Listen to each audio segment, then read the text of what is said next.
Here they come. That's right, ladies and gentlemen. It's time. Written, produced, New Sports by Victor Allen. This is Victor's own. It's his own introduction into the sports world for all you non-sports people. And then for all you sports people, we don't know what the hell it is. But whatever. It's excellent. And here's Vic. Ladies and gentlemen. Such a whack reference to sports, dude. First of all, you don't even know. Okay. We're in video mode, so that means that we have 3 to 6 seconds to impart what it is. We've already killed the video. And what is it? But dude, you know what? It's like the ads they have on the videos. They go like, in 3 to 6 seconds, you could click this ad. In other words, they're going, you could go in and click away because we lost your attention span already. Wait, they're gone. They're gone. Well, the viewers still are here, Vic. The viewers are here. Okay. Our chat room has stayed despite the incursions of Matt McAllister. They're still there. A shout out, you guys, people who watch this show. Tell us all the time they love it because of the interactivity, Vic. And I just want you to know they're sticking here for the sports, and they say it's just for you. Yeah, you're right. I got about one fan, and that fan is a renter fan. Okay, welcome to New Sports. Oh, my God. Typically in New Sports, we always go wrapped around sex and lifestyle and social media because that's what sports is. It has all those intangibles and tangibles. But when I show you this picture here about the World Cup, no matter what, you know, biased reporting says I should show a picture of the women, U.S. women who lost because they won in all of our hearts because of the competition. And look, everybody was mobilized. But before the game ended, I said, it looks like Japan. This is destiny. I can see something coming, Vic. I can feel something coming, too. I sent out something. I said, I think destiny's here. It reminded me of the 1999 women's win in World Cup.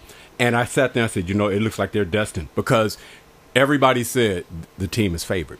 Point blank, they were favored. The hype was there. And you could see that they were impacted by all the things that you always talk about. You say, the will and the passion.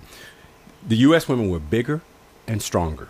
Okay, when you have those two, what's better than bigger and stronger? Fast as and heart, right? And the U.S. might have been faster. Right. It still came down to the heart. Vic, amazing game once again, Vic. I watched it, from beginning to end. Yeah.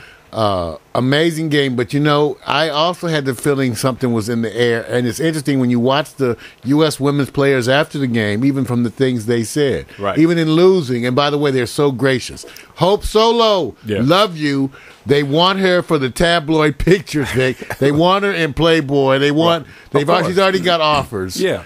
So beautiful women, beautiful competitors. Abby Wambach. Yeah. Just what a competitor, Vic. And still, even in her reflection, she said if it had to be anybody, let it be Japan. A country under so much struggle. Yeah. What a joy. Even though I wanted the U.S. to win, and I loved the U.S. team, and I really liked the players and Hope Solo and the whole team, and Alex Morgan, too, what a wonderful thing. Yeah. I have to admit, there was a part of me that always wanted the Japanese to have something, Because even in sports, there is this thing of brotherhood, even within the competitiveness, and I want the U.S. win. The Japanese have just been through so much this year. I was just so happy, to have something where they could get a chance, a little moment of glory. Yeah. Still 100,000 people, over 100,000 people in shelters. Well, let me just say this: Mario did what we call the great American. Wonderful story. They did a wonderful job, heartfelt, everything else, and I absolutely agree because I believe this. I said the U.S. women wanted to win the championship. The Americans wanted the U.S. women to win the championship, but Japan needed the victory more, only because of what they had to go through, and of course what their country is going through, which is going to be for a very long time. So no matter what, this is one of those cases where there was no bad, the bad team, the mean team, the monster team. Maybe from other countries' perspective, they say, the USA, you put in light that you guys are always winning and the whole thing. I don't know if everybody on the international side was rooting for the USA. I'm unsure of that. I know from our perspective we did. That doesn't necessarily... people switch, too. I don't know if they did or not. They were playing in Germany. Who do you think they were rooting for? The Germans. Probably rooting against the U.S. So I would say they probably were rooting for the Japanese, but they probably were rooting against you. I don't think they favored it. I just think they were rooting against the U.S. Is it easier to root for the underdog? But here's the thing, though. But I don't know, because didn't the Japanese upset Germany? So, well, again, there's two ways you could take that. You could say, well, they were the best, and you want them to go on and win everybody. So you could say, well, see, they beat you too. Right, and you have to look at this. The history. The Japanese have constantly lost to the U.S. in relationship to the soccer team. They've had this long streak of losing. It was its time. That's why, to me, it was destiny. Now, with all that being said, Mario, everybody's going to say, okay, we seen the game. I'm going to be on the other side of the fence and say, let me ask some questions, and you have to be objective about this as it relates to what you saw. Because let me just say this: it's like in hockey, they dominated the field of play by having more attempts on goal and more opportunities on goal and missed opportunities on goal. When a team is dominating you that much, let me just say this. You have to ask yourself, as it relates to the perspective of opportunity, was it overconfident? Was it lack of execution, conversion, whatever it is? I just want to hear, was this just really Japan's victory being the miracle on grass, akin to a miracle on ice for the Americans, where all the things are going against you, but the Japanese pulled it out? Were the Americans overconfident? No, I don't think they were overconfident. I think they played hard. I think it came down, when asked to sometimes championships are games of inches. This was a dominating, when I say dominating performance, Mario, the stats, they spent almost all their time down at That's why stats don't tell. That's what I'm saying. So stats don't tell the whole story. Right. So with their execution, lack of execution, is what was very apparently glaring. In the beginning part of the game, they had a bunch of shots on goal that they didn't make. Yeah. But like I said, it comes down to a game of inches. Whether or not that means you lost it there or not, to me, I mean, that's all a matter of perspective. One could argue the other team made it so that you didn't get it by inches once again. Right, yeah. I mean, we know that when we look at it from a statistical point of view, but it just looks like when you say, did the Americans, and let's just look at it from this, did they play to their ultimate best of their potential based on how they've executed up to this point? From what I'm hearing and from what I'm seeing based on the other games, they did not. But they dominated in the first half. It's amazing to me, American sports press, no offense, I just actually think this is part of the American sports press. They always need to name in a game someone who messed up. They assume losing means you messed up. Right. And I just don't. Right. In other words, so whenever somebody loses, the U.S. press always goes, how did you mess up? Right. Is this a great failing? Right. Maybe the other team was just a better team at that moment. That's the way I see it. I don't think it's a matter of how you messed up or flubbed. In all sports, no consistency has to be measured, I guess, over a whole season. But there's always moments in time where people don't do well. But I think that's a matter of the American press. They love to make every victory a matter of someone's failing, as opposed to just the other team coming up with the great things at the great moment. I think the U.S. team played well. They played super. One can try to micromanage every area and what it means here and there, but overall they did stellar, and still lost to a team who came through and did better at the points when it counted. So that's the way I kind of see it. And I'm going to give you the double standard on this, because I believe there is a double standard in effect here. And look, I'm all for them because they did a wonderful job, and for a team of people that they put together that really wasn't favored to win the gold. So they accomplished way more than was expected early on in the season. But let me put the other side of the fence over here. If the men got to this point and executed the same way, there's almost a guarantee that they would say, "You guys choked. You were favored." That's a matter of the U.S. press, because isn't it true that every single championship someone loses? Well, we know and that. Every single one of those instances, the U.S. media calls them a choke. Right. No, if you lose a championship, what do they say to the NBA players? No, if you lose a championship, somehow you're supposed to be ashamed. You're the coach. You got to do the X's and O's. You just lost. Wait a minute. You're the X's and O's of the game. When you do the X's and O's of the game, and you go in and say, we do post reviews, we look at what we did. If we did not execute, there's a difference when you play to your maximum, but if you did not execute, not because they were better defensively, you just failed to execute, You're just doing an evaluation of your team. But no, I'm saying, but can't you say that about every lose? It's like saying, isn't every losing team by definition not playing to their absolute potential because that's how they lost? Not necessarily. Not necessarily. Well, it's like this. You can have a tight game and both teams are playing at their max and one loses. See, first of all, one has to decide what one's potential is. If your potential is to win the game, right, and you lose the game, right, doesn't it by definition mean you didn't rise to your potential? Well, they have a thing. They do this. When you have a close game, we love the close games. I would never trade this game off because why? One in a shootout. Best kickers. It was like the 11th hour and 59th minute. No problem doing that. It's the part where you may have a game where you go like, you guys won on every, you were winning on every front handily, and you just lost the game. So really, that's an interpretation, right? And I'm saying what they're talking about. I'm not saying that's it's what true. I'm saying. American press. Right. Now, from the perspective of what I seen, I saw a dominating first half by the Americans, and then I saw maybe running out of gas second half. That's just from what I'm just saying. By American press standards, every upset is a choke. Correct. Right. Every single one. But I'm talking about my. You can't have an upset in American sports without somebody calling it a choke. No. I'm not worried about that. Therefore, an upset can never be just that the lesser team rose to the occasion. No, it's always called a choke. Wait, no. It's like anything else. When we watch boxing, if they're boxing, the first 5 rounds, the guy's just dominating, but he's running out of gas. And they say, well, look, he was winning the first 5 rounds. He ran out of gas. It's an evaluation. It's not to say that this is what happened with them as a press perspective. It's what we see. I saw them seem exhausted in the second half. Oh, I didn't think they were exhausted. See, I thought they were I thought that the conditioning was remarkable. Just tremendous. What I saw was tremendous speed. And all those elements up to the final seconds, to me, neither team even looked tired.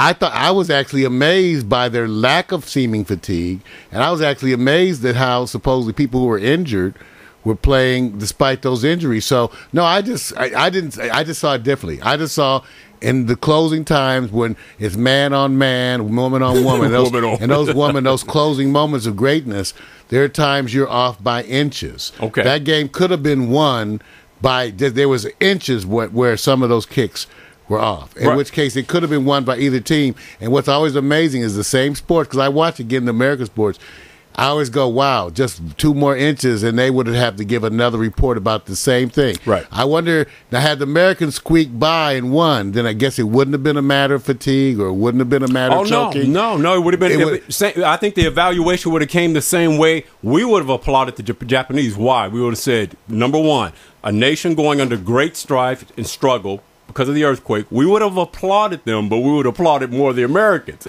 We wouldn't have looked at it the same way. Plus, the Japanese wasn't favored to win. They weren't bigger and they weren't faster. So what they were doing is going, it's how we cover the basketball games, Mario. We know what's on paper, but we know what happens in the game. That's why I say sometimes it's a matter of, again, it's really the U.S. press to me. And again, the sportscasters here, it's like that's the way they are because they tend to be a little bit more negative. Right. They tend to be ready a little bit more criticizing as opposed to applauding. Right. So to them, it's always going to be that the U.S. choked, not that Japan rose to the occasion. Which now brings me to the question, because I was bringing this up to see what the meter is, and so far between what I've seen out there has not been this universal choke. That didn't happen. What people are saying, though, they're looking at, it appears to be what they call small lapses. Now, there is no big choke out there, but they're putting it up there to say, well, we remember this as a choke or Japan's needed victory. And to me, the first thing they did is they started comparing, well, will you look at this choke compared to the Miami Heat, which, you and I tore apart during the season and said, well, what happened? The same analogies take place here. It does. And for the same reasons, I didn't call that a choke. Right. I just thought the better teams win. I go like, no offense. Sometimes you guys think somebody's better. And when it comes down to man and man, sometimes the other one wants it more, and that's very difficult to measure. Yeah, I agree. You can't measure stuff like that, especially when games and championships, when you have people rise to occasions. Right. Now, let me ask you this, because we're going out of this, because I still think the wonderful thing about this is that, the advantage that the American women get is that they put themselves on this stage of being what they call the power, ranked number 1. You come out being number 2, but moving forward, you guys have a good future ahead of you. Well, I want to rank something and see if it measures, and for whatever reason, if you had to rank the magnitude of the loss, the Miami Heat or the U.S. women's soccer, who ranks higher? The meter being 10 being, 9 out of 10. It's a 9, man. They were supposed to win. It's close to perfect. It's a big-ass disappointment. Low number, 1 or 2. Oh, no, it's low. It didn't rank that high. If you had to put a ranking between Miami Heat, 1 to 10, U.S. soccer women, 1 to 10, what would you put? I'd make it Miami Heat with a higher ranking of 2 and the U.S. soccer with a ranking of 1. I knew he was going to do that. Because I would say neither one of those is a choke to me. Right. Neither one. And so, but if you have to compare, I think more people, tell you the truth, even though, well, probably the other way around, maybe because just the notoriety. Right. See, because to me, the women's soccer team put the women's soccer kind of once again on the map.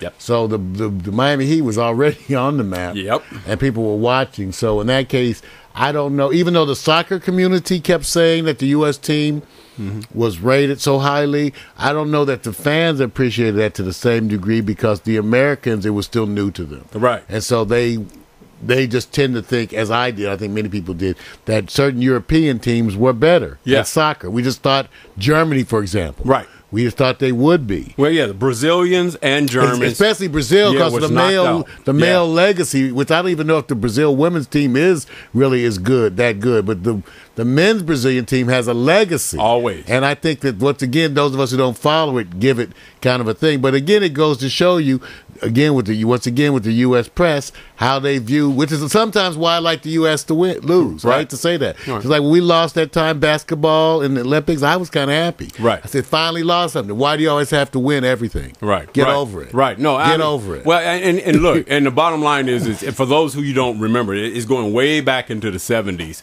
when we lost. And yeah, we were the big. It was like outrage. It was we were the big kids on the block, and we ran it and we finally lost, and it was controversial. But it still brought up a point that what you felt.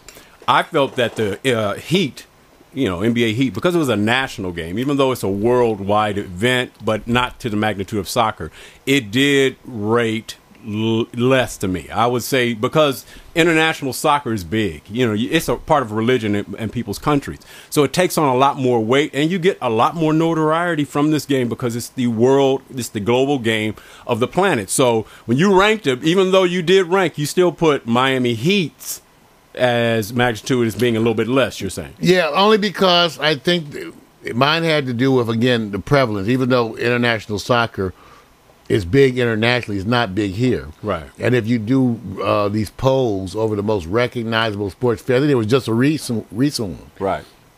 Over the most recognizable sports figure in the world. Yeah.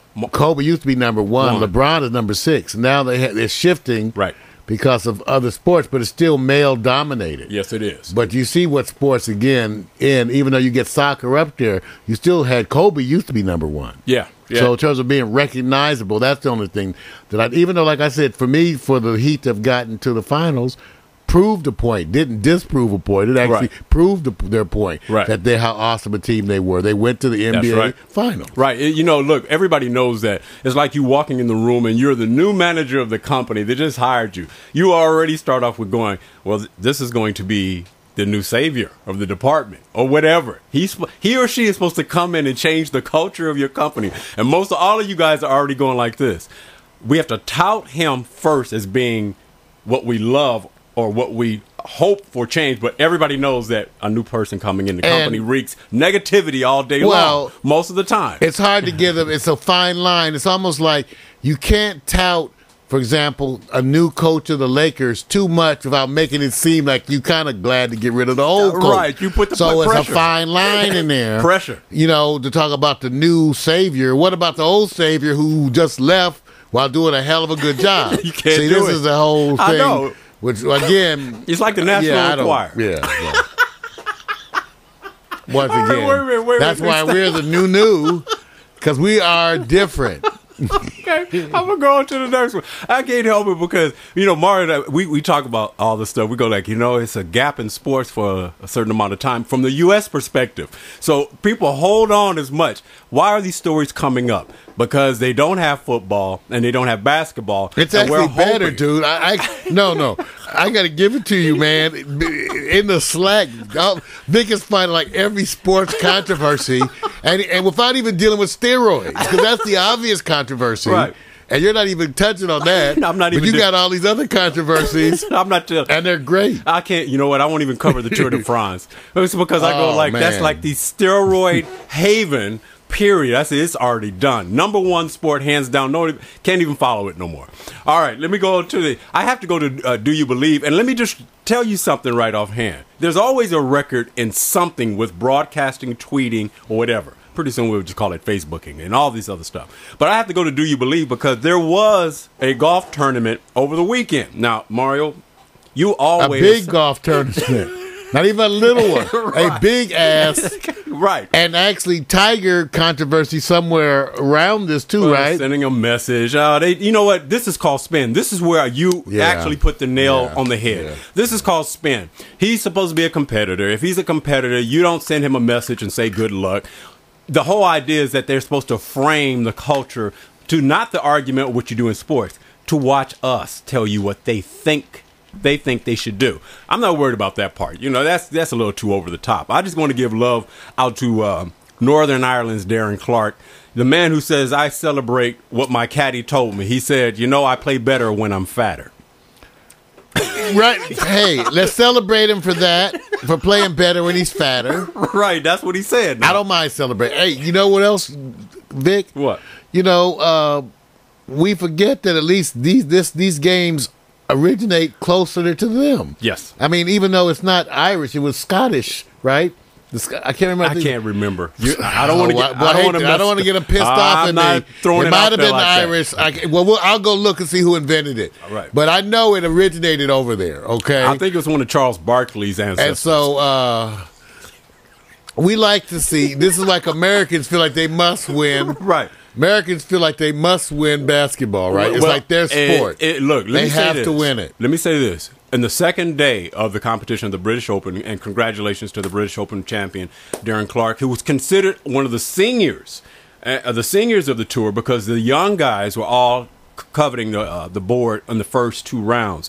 As the third round came in, you seen them inching up the Americans a little bit, and then pretty soon you saw the top 4 out of 6 positions coveted by Americans, but they couldn't crack the top, and Mickelson just folded. And it's not his type of tournament. The British Open doesn't cater to his style of play, but he did an admirable job. And for a man that actually has to go through arthritis, his own form of pain as he relates to playing this game, I give him all the props in the world. But let's just look at this. Do you believe? Now, do you believe, because Mario, you didn't watch a damn minute of this. No. Do you believe you did not watch the British Open won by Northern Ireland's Darren Clarke because you thought it was a fashion show? No, I know. No. Why did you not watch it? I was saving up my energy to watch soccer. You didn't. Wait a minute. It was going on overlapping. Both were overlapping each other. I'm saving up my energy. See, this is cold. This is cold. Oh, by the way, Vic, what? The modern game is credited with originating in Scotland, but the origin is unclear and very much controversial, with people saying it goes back to games in Rome, and some people even citing versions of it in the Ming Dynasty. So all the cultures do not agree. The modern game is Mario. Pat yourself on the back. Could you imagine seeing a Roman gladiator play golf?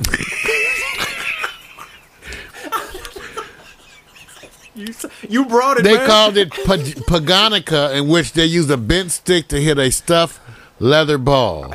Then they have one in the Ming Dynasty. But anyway, obviously, as we can see, different cultures fight over where it the prop. It didn't originate here in Crenshaw. No, not at all. But we might lend to that rumor. All right, you guys. This is terrible.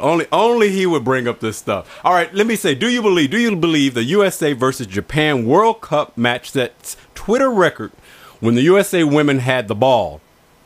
Average 7,196 tweets per second. That's actually true, Vic. I know that to be a fact. I looked at that story. Isn't that amazing? Yeah. At the end of the game, Over 7,000 tweets per second. Breaking the all-time record, which is not that long. This is not that long. Right. Tweet, tweet, tweet, and a little poop. Yeah. Now, what they should have done is watch how that did the Twitter or the tweets go up per hour, because there's a cascade effect after, once everybody acknowledges. I wish they would have did a graph on that to say, here's the peak and how much did it fall off, because now the story, how much fuel to the soccer story is going to maintain. And I think it's going to be based on the best goal players or the best soccer players on the U.S. women's team, like the one, like you've already alluded to. So this story is going to probably run its course, and then we're ready for football. So that says something about the popularity, right? Yeah, it does. I mean, all of that is like news. Yeah. Whatever we think,